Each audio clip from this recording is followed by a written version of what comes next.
여러분 안녕하십니까, 빡강입니다.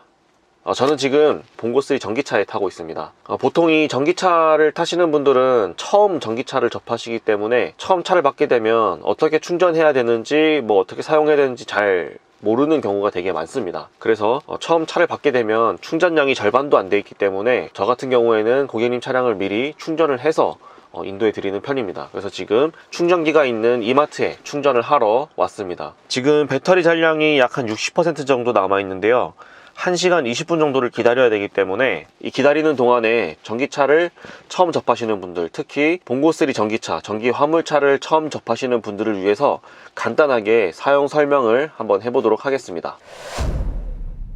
네, 먼저 스마트키 사용 방법입니다. 아마 기존에 봉고3를 타셨던 분들은 이 스마트키에 익숙하지 않으실 텐데, 스마트키는 2버튼으로 되어 있고요, 문 잠금 버튼, 문 열림 버튼 이렇게 두 가지가 있습니다. 승용차처럼 도어 손잡이에 그 문을 잠그고 여는 버튼이 있지는 않고요, 이 스마트키를 이용해서 문을 잠그고 열어 주셔야 됩니다.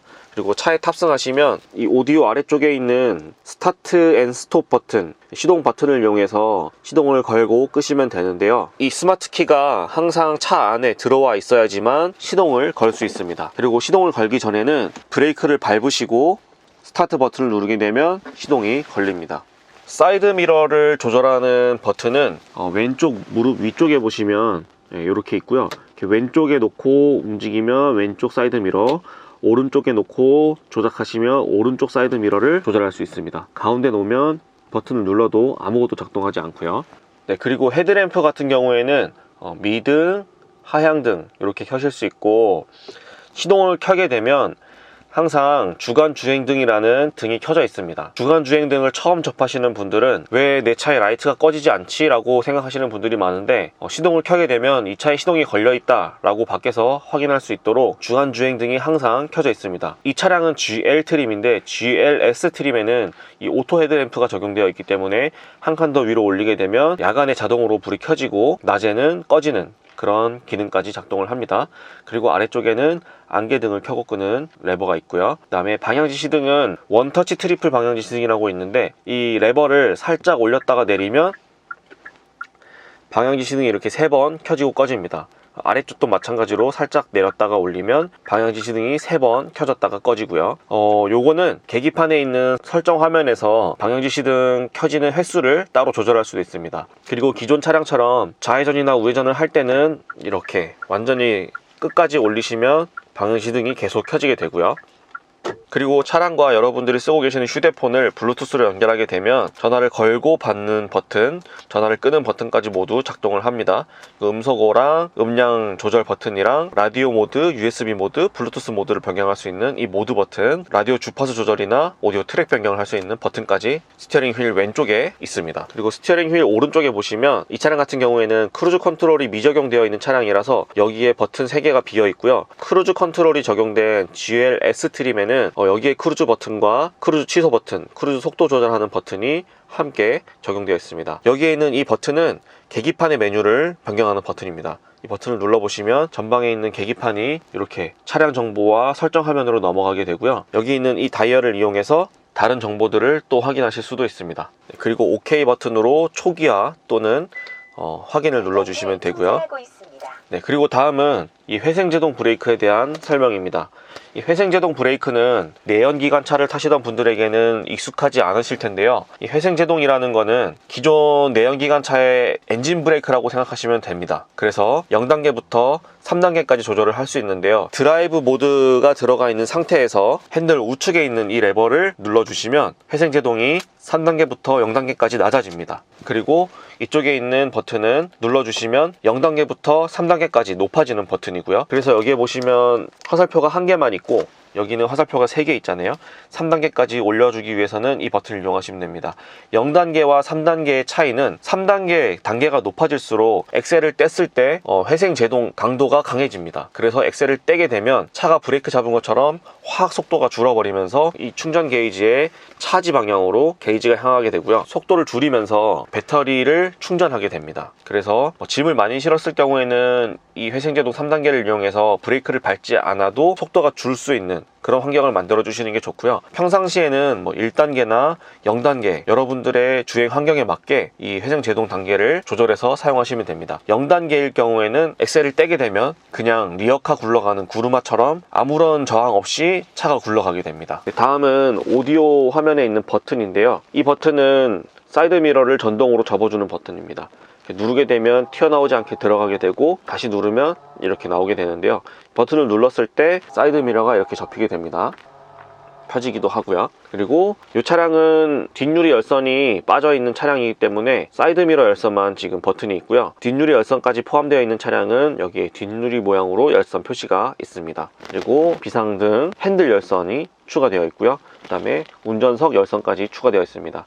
GL S트림이거나 운전석 통풍 시트를 옵션으로 추가하신 분들은 이 자리에 버튼 하나가 더 생겨서 통풍 시트 버튼까지 적용이 되어 있습니다. 오디오 같은 경우는 다른 차량에도 있는 오디오이기 때문에 따로 설명은 하지 않고 넘어가도록 하겠습니다. 네, 그리고 여기 LCD 액정이 있는 풀오토 에어컨입니다. 풀오토 에어컨은 여기에 있는 오토 버튼을 누르게 되면 이렇게 온도를 설정하게 되고요. 이 온도는 다이얼식을 이용해서 온도를 바꾸시면 되는데 내가 원하는 온도를 설정해 놓으면 이 차량이 스스로 에어컨이 켜지기도 하고 바람 세기를 세게도 하고 약하게도 하고, 그리고 날씨가 추울 때는 히터를 틀어줘서 이 온도를, 실내 온도를 내가 원하는 온도로 맞춰주게 됩니다. 그런데 오토 에어컨 같은 경우에는 바람 방향이나 바람 세기를 이 차량이 스스로 조절하기 때문에 나는 이 오토 에어컨이 싫다라고 하시는 분들은 이렇게 바람 방향을 바꾸시거나 또는 바람 세기를 조절하시게 되면 여기에 있는 이 오토 표시등이 꺼지면서 수동 모드로 변경하게 됩니다. 수동 모드로 변경하게 되면 내가 원하는 바람 세기도 조절할 수 있고, 그 다음에 바람 방향도 내가 원하는 방향으로 조절할 수 있고요. 온도도 내가 원하는 온도로 설정할 수 있습니다. 그러니까 기존에 과거에 풀오토 에어컨이 적용되어 있지 않은 차처럼 따로 이렇게 사용하실 수도 있고요. 다시 오토를 누르게 되면 오토 모드로 변경되게 됩니다. 그리고 이 차량은 배터리 히팅 시스템이 적용되어 있기 때문에 이 히트를 누르게 되면 배터리를 따뜻하게 해주는 그런 히터 효과까지 적용이 되고요. 오토로 사용하게 되면 배터리 히팅 버튼도 스스로 작동을 하게 되어 있습니다. 네, 그리고 이 표시는 앞유리 성해 제거 버튼인데요. 이 앞유리 성해 제거를 누르게 되면 이 바람 방향을 앞유리로 보내게 되고요. 바람 세기도 조금 세지고 에어컨이 함께 켜지게 됩니다. 그리고 오토는 꺼지게 되죠. 그리고 이 모양은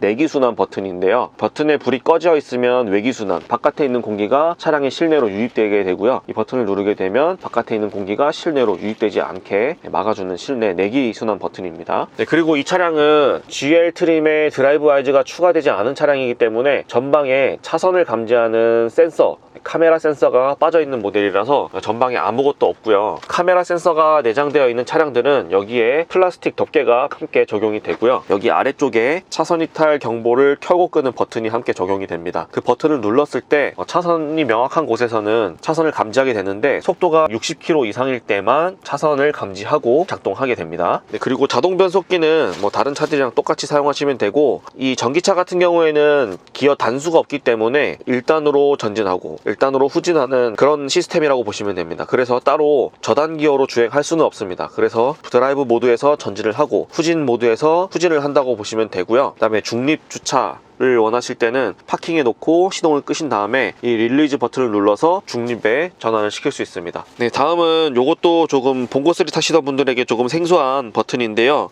전자 파킹 브레이크입니다. 이렇게 당기게 되면 주차 브레이크가 이렇게 잠기게 되고요. 해제를 하실 때는 브레이크를 밟으시고 버튼을 이렇게 누르게 되면 주차 브레이크가 해제되게 됩니다. 그리고 주차 브레이크가 잠겨 있다고 해도 시동을 걸고 기어를 변속하는 순간 주차 브레이크가 자동으로 해제됩니다. 그리고 이 오토 홀드라는 버튼이 있는데요. 이 버튼은 오토 홀드를 누르게 되면 이 계기판 상단에 오토 홀드라는 아이콘이 만들어집니다. 그리고 주행 중에 신호 대기할 때나 드라이브 모드에서 정지를 하게 되면 이 오토 홀드 아이콘이 초록색으로 변하게 되는데요. 그때는 브레이크에서 발을 떼도 차량이 앞으로 전진하지 않고 멈춰 있게 됩니다. 그리고 신호등이 뭐 초록불로 바뀌었다던가 출발을 해야 될 상황이 된다면 엑셀을 밟음과 동시에 브레이크를 해제하면서 차량이 출발하게 됩니다. 그리고 드라이브 모드인데요. 이 드라이브 모드는 두 가지 모드로 있습니다. 한번 눌렀을 때 에코 모드와 노멀 모드로 작동하게 되는데요. 여기 계기판 가운데 보시면 에코라고 써 있는 거 보이시죠?